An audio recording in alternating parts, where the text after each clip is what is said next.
ಅಭ್ಯರ್ಥಿ ಅಣ್ಣಾ ಸಾಹೇಬ್ ಜೊಲ್ಲೆ ಮತಯಾಚನೆ ನಡೆಸಿದ್ದಾರೆ. ಚಿಕ್ಕೋಡಿಯ ಶಿರಗುಪ್ಪಿ ಪಟ್ಟಣದಲ್ಲಿ ಬಿಜೆಪಿ ಸಮಾವೇಶವನ್ನ ನಡೆಸಲಾಗಿದೆ. ಬಿಜೆಪಿ ಸಮಾವೇಶದಲ್ಲಿ ಅಣ್ಣಾ ಸಾಹೇಬ್ ಜೊಲ್ಲೆ ಪ್ರಚಾರ ಮಾಡಿದ್ರು.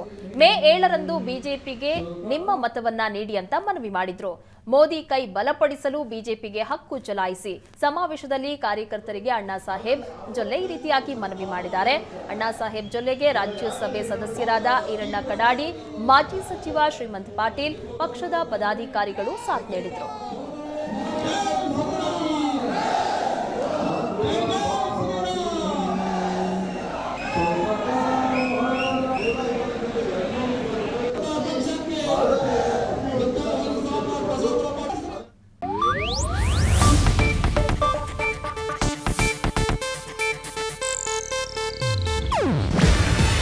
ಇದು ಏಷ್ಯಾನೆಟ್ ನ್ಯೂಸ್ ನೆಟ್ವರ್ಕ್ ಪ್ರಸ್ತುತಿ.